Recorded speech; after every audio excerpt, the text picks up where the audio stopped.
look no further than DEI, right? Diversity, equity, and inclusion. Sounds great. Double thumbs up if I just hear those three words. But then we see the results of them, where you're hiring people based on what they look like. That doesn't make a whole lot of sense, right? I want to hire the best person possible with the best brain and the best work ethic. I could care less what you look like, what your name is, whatever's going on in your house. I could care less. I just want to hire the best person for it, right? And DEI, I think, is the latest version of everything that you're talking about. We saw that, with the Secret Service, and there's a lot of communication about that maybe we're not hiring the best folks to do the jobs that are necessary. But that's happening all across, college campuses as well. If DEI is so important to college campuses, we're not getting the best professors in the world. We're getting professors based on what they look like or their race or their ethnicity or whatever. I could care less what my professor looks like.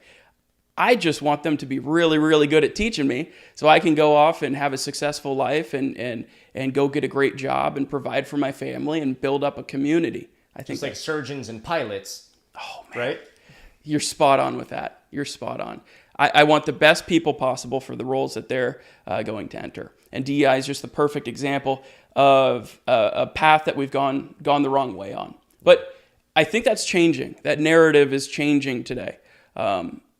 We weren't really hearing about this, like you said, back in 2012. There was a big push for not only DEI, but other really socialist kind of pushing narratives as well, right?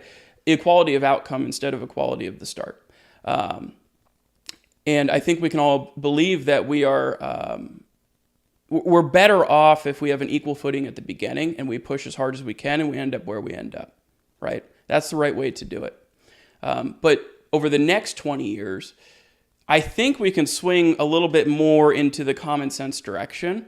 But again, we're going to have to communicate it. We're going to have to explain why these programs don't work, why hiring based on someone's ethnicity does not make sense.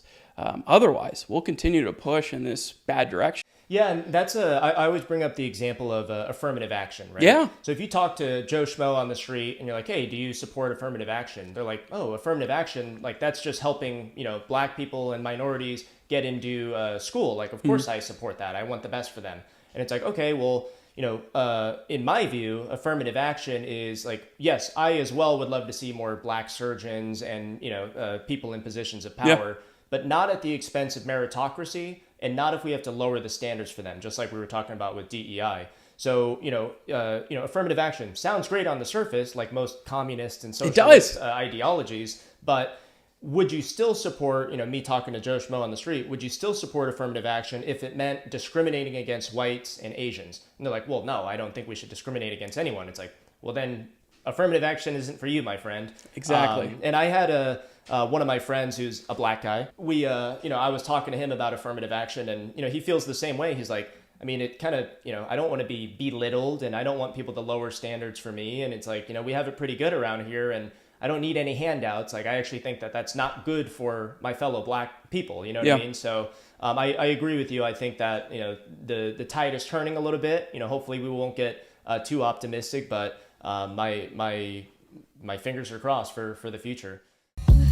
Sometimes